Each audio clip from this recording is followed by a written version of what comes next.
This afternoon, it is my pleasure to introduce Dr. Ksenia M. Soboleva, a New York-based writer and art historian whose work focuses on queer culture and art. She practices, and I love the way this is written, an autobiographical approach to art history and an art historical approach to autobiography. It's really nice. It occurred to me as I was preparing this introduction, and perhaps it's obvious to all of you, that when thinking about art writers, and also curators, what they say and how they say it, of course, is the sort of heart and substance of their practice, but the artist they choose to write about also speaks volumes. It's part of it's among the many important decisions that they make as they proceed. And of course, there's a negotiation that takes place between the writer and those who publish their writing, usually editors. But often that conversation begins with the writer pitching something. So I was eager to see a lot of really interesting names on Ksenia's website. Some of the artists Ksenia has written about include A.K. Burns, amazing artist, the queer feminist art collective Fierce Pussy, Tony Fair, Josephine Halverson, Nicole Eisenman, Andrea Geyer, our very own Jay Elizondo, who graduated from this program in, I'm not sure what year it was, 2020, thank you. Ebony G. Patterson, Ron Athey, Kate Millett, Mira Shore, and Macon Reed, among many other amazing artists. Those are the names that jumped out at me. Ksenia also wrote about Pablo Picasso in a piece titled "Why I Did Not See the Picasso Show at the Tate Modern," despite the fact that she was really into Picasso when she was a kid. And it had to do with the fact that they were simultaneously showing the work of Joan Jonas, but the entrance fee was only 15 pounds for Joan Jonas and 25 pounds for Picasso, right at a time when he was basically being canceled for his abusive behavior mostly towards women. I mean, it's a subtle and complex argument, actually, that I don't mean to reduce, but so she also wrote about Pablo Picasso, about not seeing the Pablo Picasso show, which I thought was super brilliant. Her writing about these artists has appeared in the Brooklyn Rail, Bomb, Cultured, Ursula Magazine, Artforum, Frieze, Hyperallergic, and various and sundry artist monographs and exhibition catalogues. She's currently completing a book manuscript titled "What Happens After: Art, AIDS, and Lesbian Histories," and is co-editing the first monograph on Trial Balloon, which was a lesbian-run project space and gallery that existed here in New York City from 1990 through 1993. Important history. Dr. Soboleva Ksenia currently teaches at NYU, New York University, and has also previously taught at Cooper Union and the New School, perhaps elsewhere. She was a Vilcek Curatorial Fellow at the Guggenheim Museum here in New York and an Andrew Mellon Postdoctoral Fellow in Gender and LGBTQ History at the New York Historical Society. Her work has been supported by Baxter St Camera Club here in New York and Dora Maar House in Minerve, France. She received a PhD from the renowned Institute of Fine Arts at NYU and a BA from Utrecht University in the Netherlands. Please join me in welcoming Dr. Ksenia Soboleva. Thank you so much. Thank you, Mark, for that beautiful introduction, and thank you for the invitation. I'm so happy to be here with you all.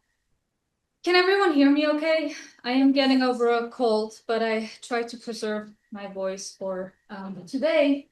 So today's talk is really the scaffolding for my book project, What Happens After: Art, AIDS, and Lesbian Histories, which is the first art historical study to focus on art and lesbian identity during the initial 2 decades of the AIDS crisis in the United States. I'm currently completing the manuscript, hoping for spring 2026.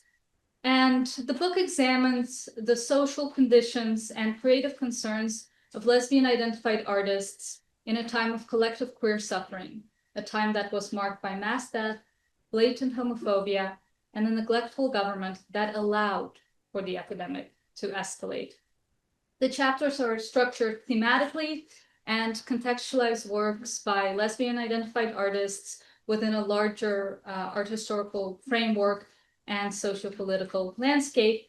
And many of the artworks that I discuss in the book have yet to receive serious scholarly attention. And so the book uncovers narratives that have been neglected in art historical discourse so far, and it thereby enriches not only the growing archive of queer art history, but also offers a more multifaceted understanding of American art during the 80s and the 90s. But in this talk, I want to focus on the why of this book project. What prompted me to write this book? Why the AIDS crisis? Why lesbians? Why artists? And why me? For a long time, particularly that last question, why me, was considered quite taboo in the field of art history, particularly when I was a student. You were not supposed to talk about yourself or your lived experience. And because of that, I have always been drawn to gender studies and have sometimes felt quite frustrated with art history. And my practice today really bridges those two fields, as I've also come to understand that I am committed to the why of aesthetics and of form and materiality as well. I always ask, why did someone make this in this time and place? Why does it look or feel the way it does? Why am I moved by it? Or why am I indifferent to it? So this talk today will really be a meditation on the why, and I will confess that I am still a bit of a bad art historian in the sense that I put my slideshows together really last minute, and I don't like repeating the same talk as the project is still evolving. So if you spot any typos, please know that they are simply the result of chaos, and hopefully there will be no typos in the book. All right. In his 1987 acceptance speech for the Nobel Prize, Joseph Brodsky, with whom I share both birth country and exile, made a profound observation about the nature of historical tragedy and collective suffering. He said, "Настоящей трагедии гибнет не герой, гибнет хор." In a real tragedy, it is not the hero who perishes, it is the chorus. Brodsky was suggesting that in the great tragedies of the 20th century, particularly the totalitarian regimes that he knew intimately, it wasn't just individual heroes or leaders who were destroyed, but the common people that constitute collective experience. In Greek tragedy, it's the chorus that communicates to the audience what happens off stage. When the chorus perishes, so does our ability to see beyond the immediate drama. The AIDS crisis was a tragedy, mass death and collective suffering enabled by a neglectful right-wing government that allowed for the epidemic to escalate. It wasn't simply a health crisis, it was a political one, in which people died because the government didn't care about the queers, didn't care about the drug users, didn't care about the sex workers. The AIDS crisis was a war between those who embodied difference and those who aimed to crush it. As early as 1982, musician and filmmaker Gordon Stevenson captured this in a letter to his best friend, Cookie Mueller. He wrote, quote, "Dear Cookie, yesterday when I talked to you on the phone, I didn't know what to say. Yes, you're right. All of us high-riskers have been put through an incredible ordeal. This is McCarthyism, a witch hunt, a punishment for being free thinkers, freedom fighters, for being different." End quote. Stevenson died the day that Mueller received the letter, and 7 years later, Cookie Mueller too would pass away of AIDS-related complications. Stevenson's words echo those of Toni Morrison in 2016, of which I was recently reminded. She said, quote, I want to remind us all that art is dangerous. I want to remind you of the history of artists who have been murdered, slaughtered, imprisoned, chopped up, refused entrance. The history of art, whether it's in music or written or what have you, has always been bloody. Because dictators and people in office and people who want to control and deceive know exactly the people who will disturb their plans. And those people are artists, end quote. The AIDS crisis was a moment when queer politics and art became inextricably intertwined. Not only did artists contribute significant visual materials to ACT UP and its offshoots, their individual works too were imbued with queer politics of the AIDS crisis, whether it was loud and legible or quiet and abstract. And over the last decade, there has been a surge of interest in art produced by queer artists during the AIDS crisis, reflecting a broader effort to establish queer art and culture as a recognized field of study. Yet, as the numerous large-scale exhibitions and publications on the topic have demonstrated, the art historical narrative surrounding the AIDS crisis has predominantly centered on gay men, both as authors and as subjects of this history. The period has largely come to be defined through the work of artists such as David Wojnarowicz, Felix Gonzalez Torres, who we just saw, Keith Haring, Marlon Riggs, Martin Wong, Darrell Ellis, Robert Mapplethorpe, Greg Bordowitz, Sunil Gupta, Joey Terrell, and many others. But where have all the lesbians gone? Though equally involved in the cultural response to the crisis and facing the same homophobia and stigmatization, lesbians have long been excluded from art historical narratives of the AIDS crisis. When they do appear in this narrative, it is primarily as caretakers and witnesses, rather than as artists and cultural producers who were themselves navigating the same hostile climate. This erasure stems largely from the persistent sanitization of lesbian sexuality and the misconception that lesbians were not at risk, when in fact they were. We know now that gay men died in disproportionate numbers, but during the crisis itself, the full scope and trajectory of the epidemic remained uncertain, and no one knew what the future held. The lack of accurate information about transmission routes and who was vulnerable created pervasive fear throughout all queer communities. A sense of not knowing who was safe and how the virus spread. And it's interesting that actually the COVID-19 pandemic has made this confusion and lack of clarity around transmission easier to convey to audiences. Refusing to wait for answers, lesbians mobilized their own resources. As early as 1987, Alexandra Juhas, in collaboration with Jean Carlo Musto of the Gay Men's Health Crisis, produced a series of videos on AIDS and women that provided health advice and, among other things, instructions on how to clean needles. In 1990, the ACT UP New York Women and AIDS book group published Women, AIDS, and Activism, a handbook that provided critical information about transmission. Initiatives like Dyke TV, a weekly 30-minute television series that was produced by and for lesbians and was on air from 1993 till 2005, delivered vital health information to lesbian communities, including instructions on how to perform self-cervical exams.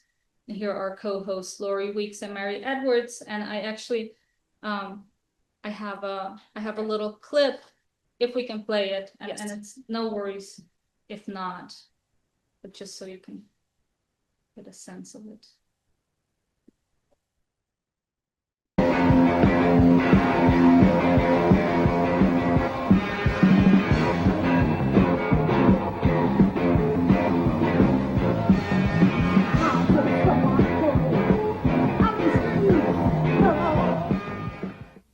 Hi, I'm Mary Edwards. And I'm Lori Weeks. And you're watching Dyke TV.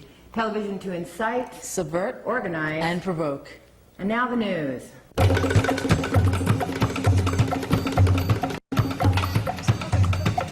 Well, so this is the first episode of Dyke TV, and the interview is Dee Debery, who is a lesbian, an HIV positive lesbian, and so she talks a little bit about that in this first episode.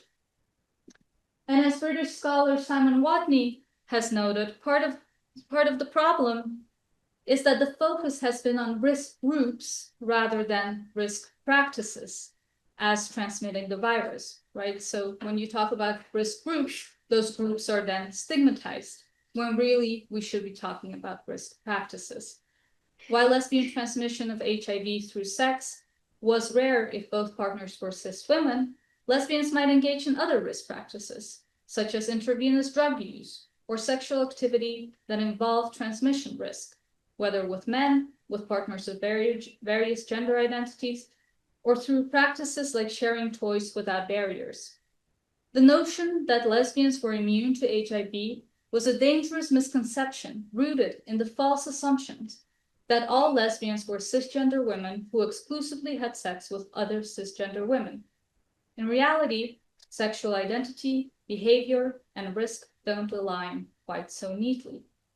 People who identify as lesbians may engage in a range of sexual practices and partnerships that carry varying levels of transmission risk.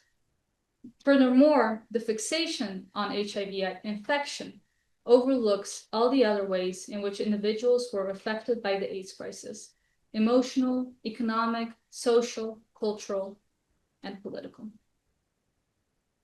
As I moved through the archives, conducted oral histories, leafed through old magazines, it became clear to me that there were so many lesbians, a diverse community of lesbians. They were at the protests, they were in the clubs, they were at the hospital beds, they were in the hospital beds.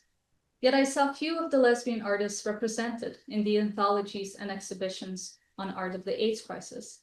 And I was surprised by how much of the scholarship emerging from a younger generation still focused primarily on gay men.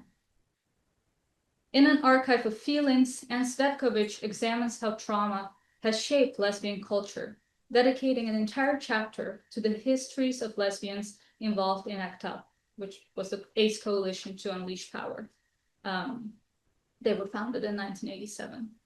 Like Svetkovich, my book explores affect in lesbian culture, but while An Archive of Feelings, which was published in 2003, is a cultural history, my work is an art historical study, considering artworks as sites of affect through close readings of visual and material culture. In Ce que le sida m'a fait, What AIDS Did to Me, published in 2021, more recently, and unfortunately not yet translated into English, Elizabeth Lebovici combines art historical analysis with memoir, offering a deeply personal and critical reflection on the AIDS crisis through the lens of visual culture. As Lebovici notes, quote, "It is in the oral and not written archives of the fight against AIDS that we have seen that lesbians have been there since the beginning, that they have accompanied the mourning and the struggles," end quote. Early on in my research, a professor told me that the lesbian artworks I was proposing to focus on, this is a great artist and one of the main protagonists in my book, Marlene McCarthy, who was the only female member of Grand Fury. So this professor told me that the artworks that I was proposing to focus on did not look as developed as the artworks by male artists that I was juxtaposing it with, and that it was not a strong enough argument to simply show that lesbian artists had existed.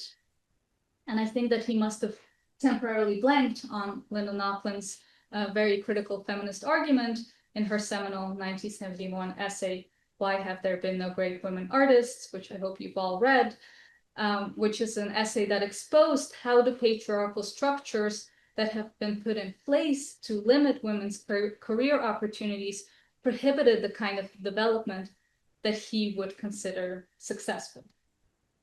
As art historian Liz Cox has explained, quote, gay male artists are so often so well plugged in to social networks, to systems of exhibition and critical attention, to the kinds of interplay that are simultaneously sexual, political, and professional, when most women, whether gay, straight, or somewhere in between, remain relatively isolated and marginalized, end quote.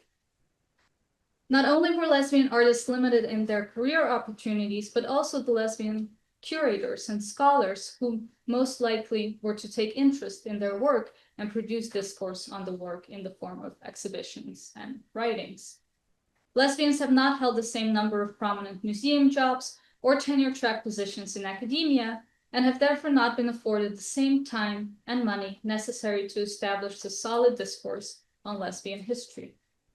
There has never been enough funding, interest, or support for lesbian issues in the male-dominated art world, and lesbian scholars did not receive the same platforms, opportunities, or recognition.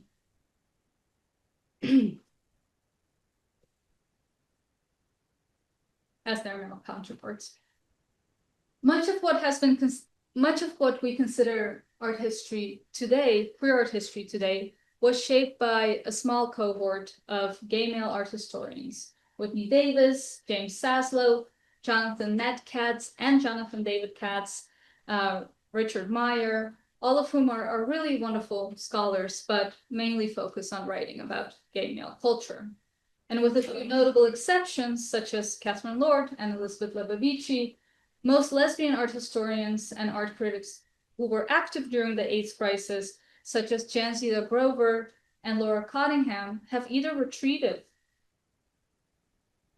from the art world or have stopped writing about lesbian issues. And my book is greatly indebted to all those who stayed, as well as those who left.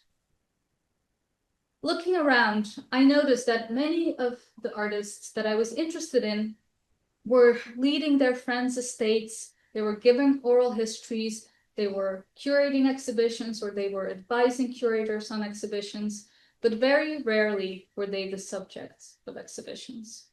I would see the lesbian artists in the audience, but seldom on the stage. Like a Greek chorus, they bore witness to the tragedy unfolding before them, offering context and memory, their collective voice essential to the story, yet positioned forever at the margins, commenting on the action rather than being recognized as protagonists in their own right. I wanted to study the chorus. When I refer to the AIDS crisis, I mean specifically the period from roughly 1981 to 1996, which Sarah Schulman terms as the plague years in The Gentrification of the Mind, which is an excellent book I recommend you all to read, articulating that there is an AIDS of the past and an AIDS of the present. As I began studying this history, I found myself grappling with what it meant to approach it from a position of curiosity rather than lived experience. I belong to a generation that had not witnessed the AIDS crisis firsthand, nor did I come from a place where it had prompted such mobilizing movement. Yet here I was, desperately seeking points of connection and understanding.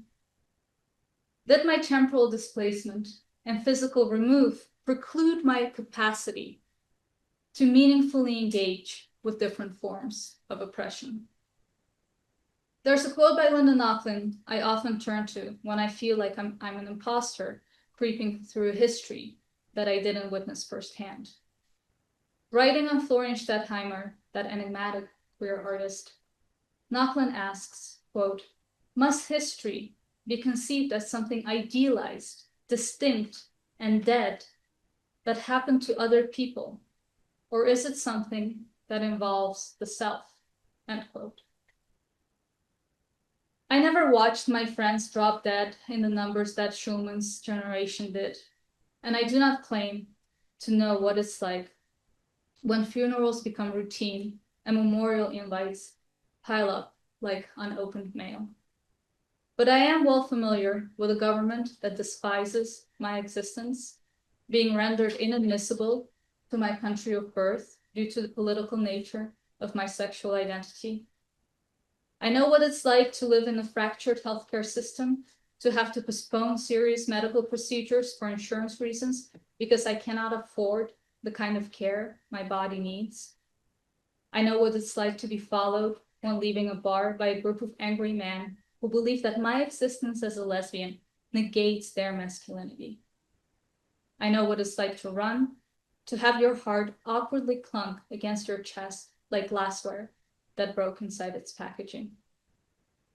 I have felt the imperative to disappear for safety reasons when all I wanted was to be visible without fear. I've watched cancer hollow out a body I loved, seen death take someone I couldn't possibly bear to lose. I'm well acquainted with the microaggressions and punishments that follow when you refuse to participate in patriarchal economies of sexual exchange. And I'm reminded in this very moment that any rights we've gained over the past decades could be taken away with very little notice. To me, the AIDS crisis is history. In saying this, I don't mean that the pandemic has ended. It continues to devastate millions worldwide, particularly those without access to adequate healthcare. What I mean, however, is that I came to this topic not through the streets, but through the library, not from lived experience, but from scholarly inquiry. While I understand why activists resist framing this period as history, my conception of history entails not temporal distance or closure, but rather a subject demanding intimate engagement, rigorous study, and sustained attention, not by those who lived it, but exactly by those removed from it. History is that which haunts our presence, and as with any ghost, our turning to this history is accompanied by a certain epistemic humility and unknowing.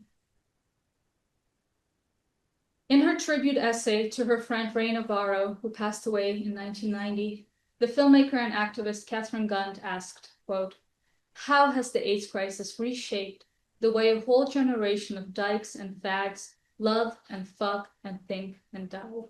End quote. This question gets to the core of my own inquiry. Specifically, I am interested in looking at how art functions as a time capsule for the way a whole generation of dykes and fags loved and fucked and thought and died. As my dear friend Leandro Lasor likes to say, we all die a little every day.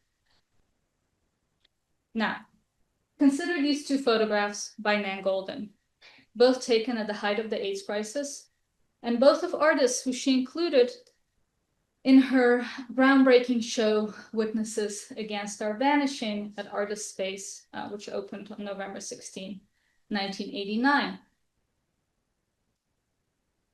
On the left is David Wojnarowicz, and on the right, Siobhan Little. The photograph of Wojnarowicz has become emblematic of the AIDS crisis. It's part of a collection of photographs titled The Plague. This one is in the collection of the Museum of Fine Arts in Houston.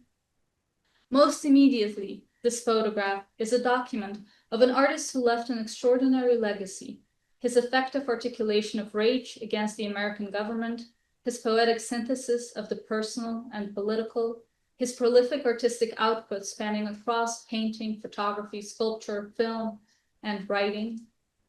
And there's actually an excellent show up right now at the Leslie Lohman Museum of Art of Wojnarowicz's Arthur Rimbaud in New York series, which I recommend everyone to see. And there was a panel just this weekend on Saturday, and Nan Goldin was on the panel, and she said, and I'm paraphrasing, that basically David achieved in 37 years what most of us would take a lifetime to achieve.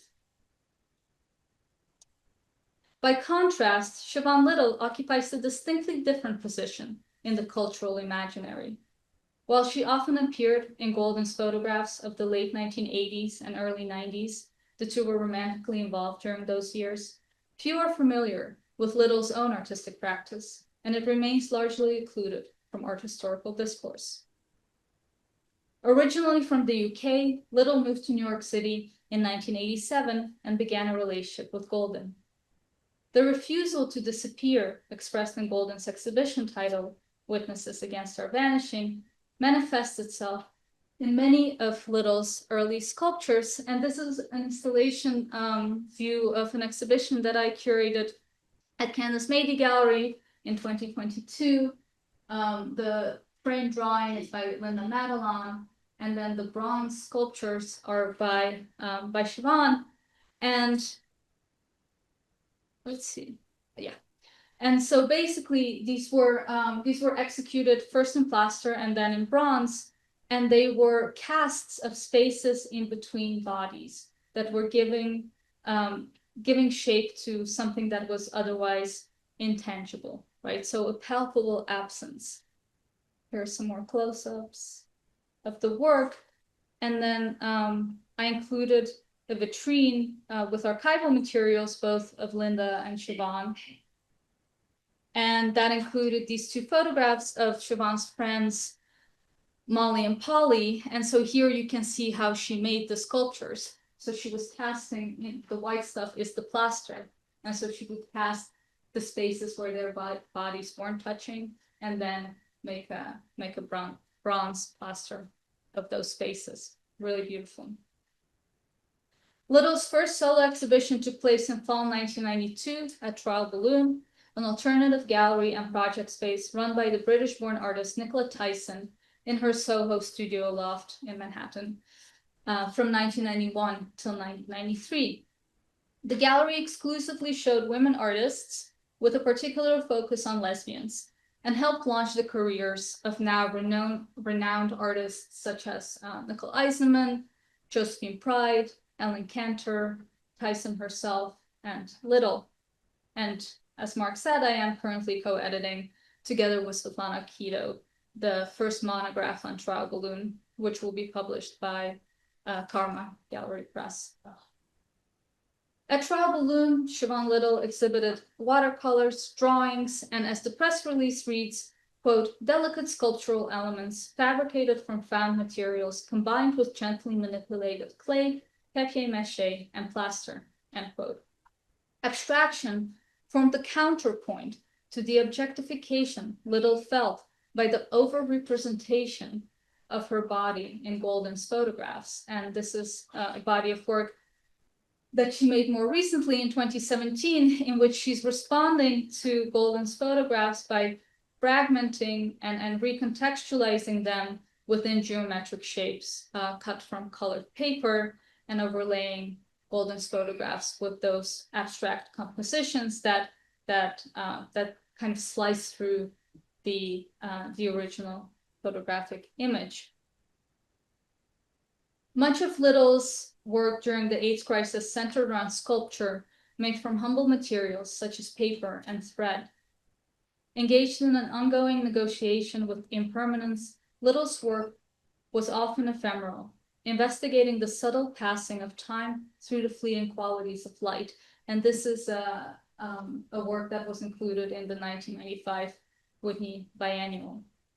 The fragility of her materials reflected the precariousness of life during the AIDS crisis, when the heightened sense of mortality both shadowed and fueled creative practice. Yet neither Golden's photographs of Little nor Little's own work have been inscribed within the visual historiography of the epidemic, despite Little's inclusion in Witnesses as one of only 3 lesbian artists in the exhibition.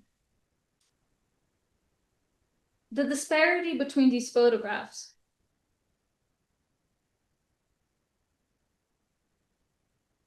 examined through the very mechanics of how images operate reveals why one has become emblematic of the AIDS crisis while the other remains outside that narrative frame. Indeed, the photograph of Wojnarowicz operates as a perfect embodiment of what Roland Barthes in Camera Lucida termed the photograph's punctum, that piercing quality that wounds the viewer. Writing about a photograph of Louis Payne, a young man awaiting execution in 1865, Barthes identifies the studium as quote, the photograph is handsome, as is the boy, end quote, but the punctum, Barthes writes, is, quote, he is going to die. I read at the same time this is still Bart, I read at the same time what this will be, and this has been. I observe with horror an interior future of which death is the stake, end quote. So the simultaneous presence of what has been and what will be transforms the photograph into what Barth calls a catastrophe which has already occurred. So the power of Golden's photograph of David derives not merely from documenting an important artist during the epidemic, but from our retroactive knowledge that he will die of AIDS-related complications in 1992. And one could argue that any photograph of Wojnarowicz taken during the AIDS crisis, or at all, carries this punctum. Published in 1980 and translated into English a year later, the same year that the Center for Disease Control issued its first report of AIDS, Barth could not have anticipated how prophetic this theorization would prove for understanding so many of the photographs that would be taken during the following 2 decades, because the punctum that he identified, that this foreknowledge of death that pierces through the image, right? He says the punctum is something that pricks me, that wounds me. That punctum came to structure an entire photographic archive. And earlier in Camera Lucida, before he talks about Louis Payne, he actually discusses a self-portrait, I think I included an image, a self-portrait of Robert Mapplethorpe that was taken in 1976, so long before Mapplethorpe, long before his HIV diagnosis. And so Barth unknowingly provided a framework of reading these photographs that would be applied to a whole generation of images that are haunted by this premature death. Then again, Barth says that whether or not the subject is already dead, every photograph holds this catastrophe. Yet when we turn to Golden's photograph of Little, something curious occurs. The punctum disappears. We do not read this as an image of the AIDS crisis, despite its creation during the epidemic's height and despite Little's literal presence alongside Wojnarowicz. The fact that Little survived, she's very much alive today, only partially explains this absence. More fundamentally, I argue, the punctum vanishes because of 2 connected erasures. First, lesbians are not culturally associated with AIDS deaths, despite their presence in affected communities, and despite the fact that Little too engaged in risk practices. And the second, and connected to the first, but more deeply rooted in a long history of desexualization of lesbian identity, lesbians are not associated with the forms of desire that the culture codes as dangerous or devious.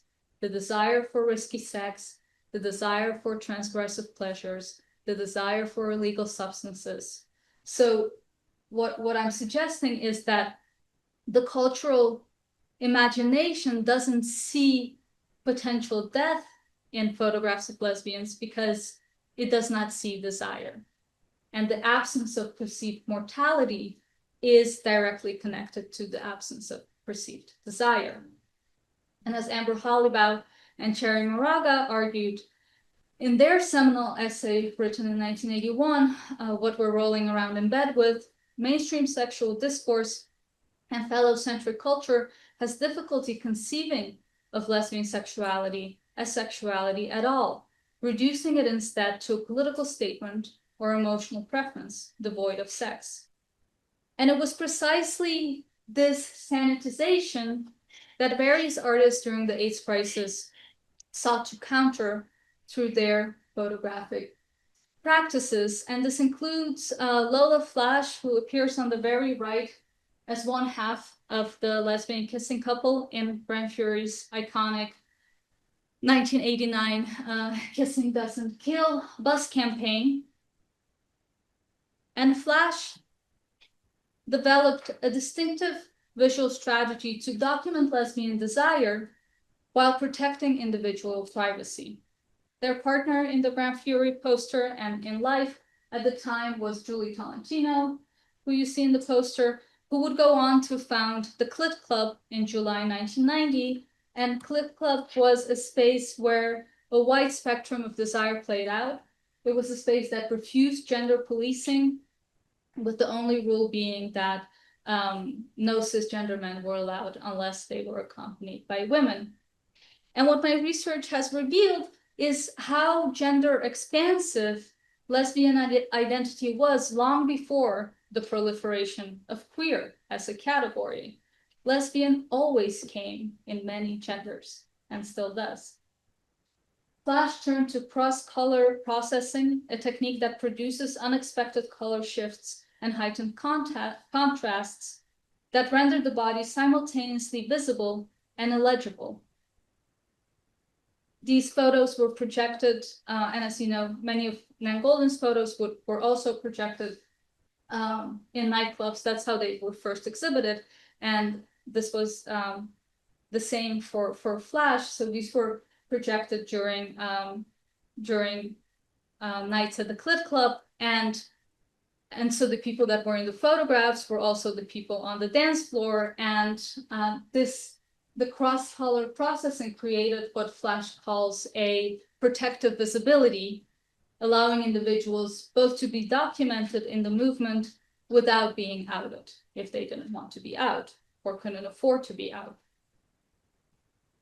The distorted colors serve both aesthetic and political purposes, creating a visual language for desire that resisted easy consumption while insisting on the presence of a thriving lesbian community during the AIDS crisis. And an early inspiration for Flash that unmistakably informed their approach was T. Corinne.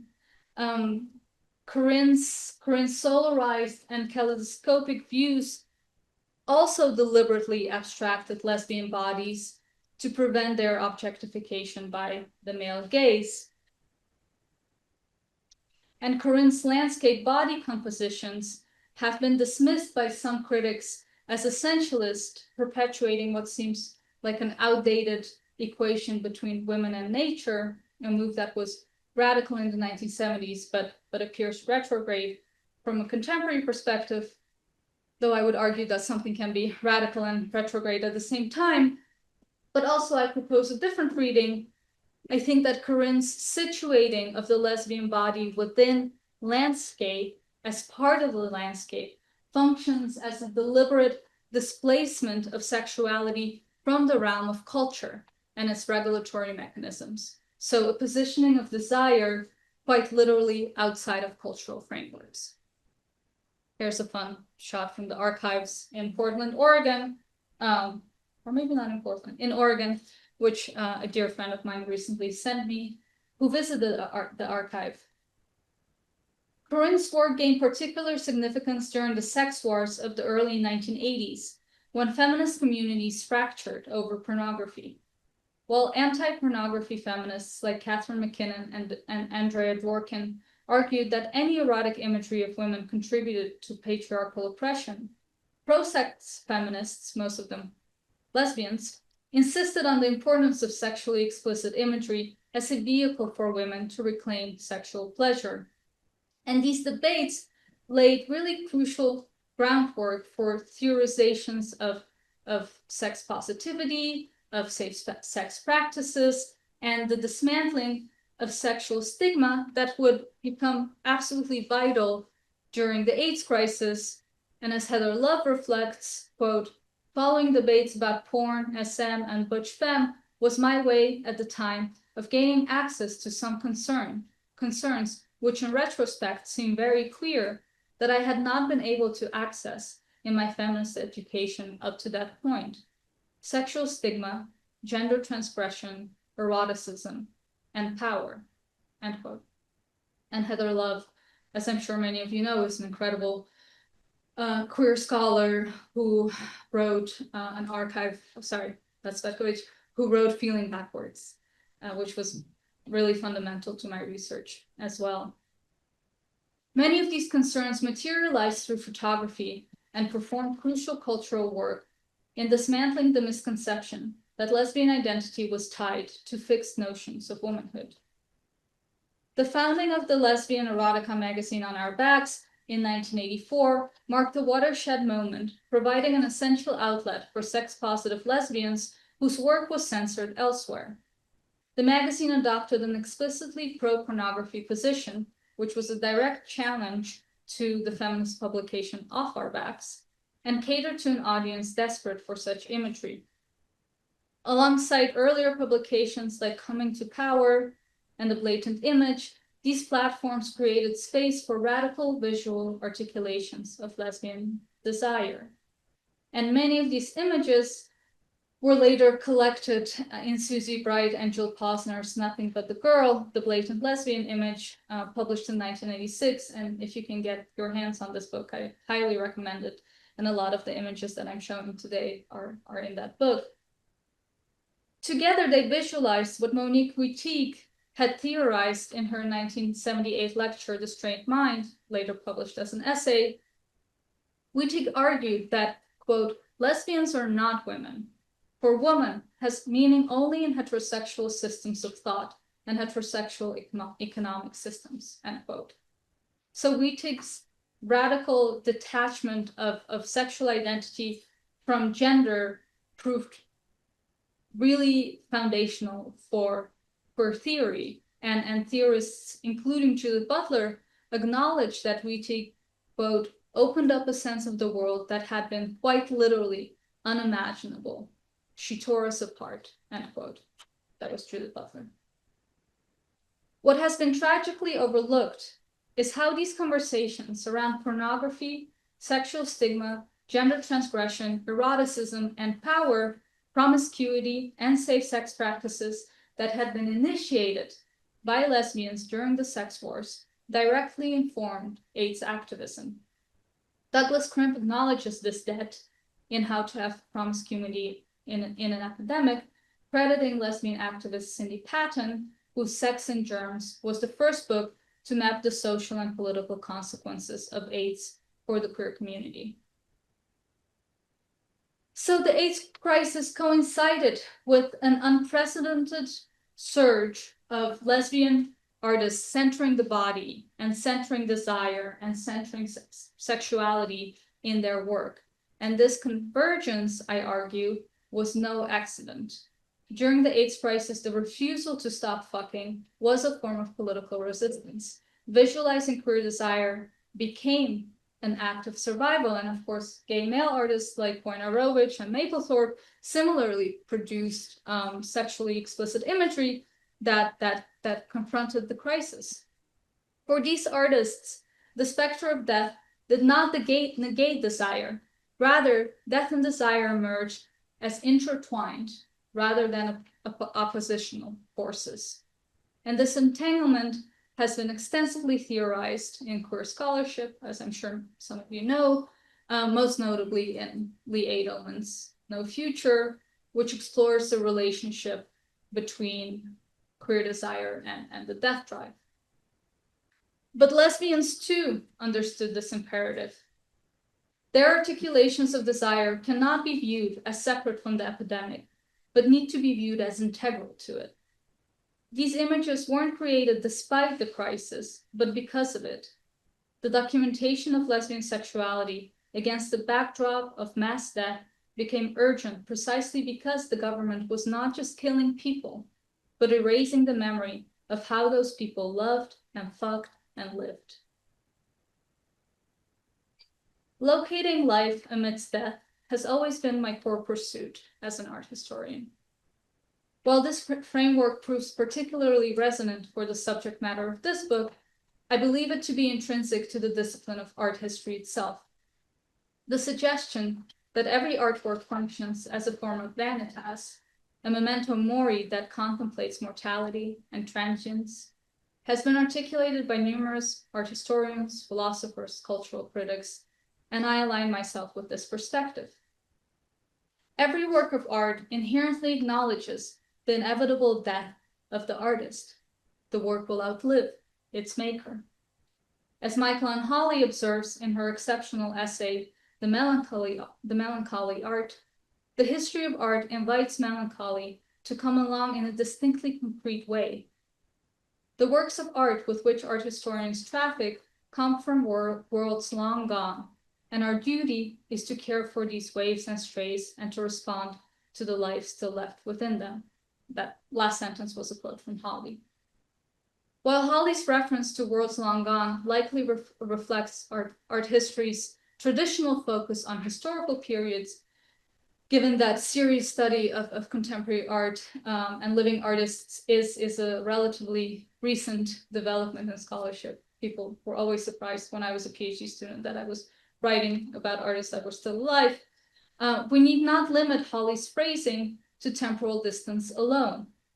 The AIDS crisis demonstrated with devastating clarity how rapidly entire worlds can vanish, rendering Holly's conception of loss applicable to contemporary artistic practice.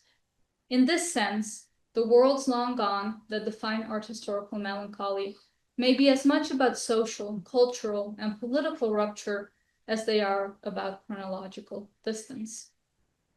Holly characterizes the art historian's condition, quote, as a sad and romantic yearning for something that has long passed away, end quote. And she also cites George D.D. Huberman. This is one of my favorite quotes of all time. Before an image, finally, we have to humbly recognize this fact, that it will probably outlive us, that before it, we are the fragile element, the transient element, and that before us, it is the element of the future, the element of permanence, end quote. Yet simultaneously, I believe that the artwork functions as a manifestation of the artist's resistance to mortality and a desire to overcome the constraints of their physical body by producing a body of work.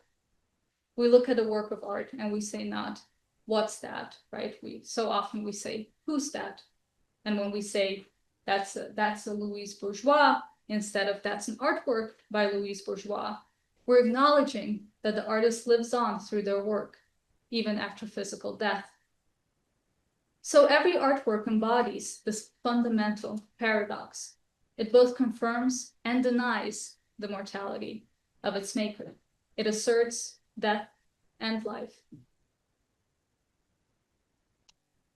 There's a story in Slavic mythology about Kochei the Deathless, a shape-shifting villain represented as an extremely old man with a long beard and brittle bones, so ancient that he can't possibly still be alive, except for some sort of trick. His superpower is not intrinsic immortality, but a cunning act of concealment. He prolongs his life by hiding his death in objects. In the most well-known version of the folktale, he hides his death in a needle, which he then inserts into an egg, which he then places inside a duck, creating a nesting doll structure of objects that become the holders of his death. It appears to me that artists do something similar. And as art historians, we study these containers in which artists hide their death to discover their life. The artworks in my book, spanning across different media, from painting and sculpture to performance, are containers holding the lives of an entire chorus, the lesbian artists who loved and fucked and thought and died and witnessed and survived the AIDS crisis. If we allow the chorus to perish, we lose not just individual voices, but the very possibility of collective memory and collective resistance. For in a real tragedy, it is not the hero who perishes, it is the chorus. Thank you.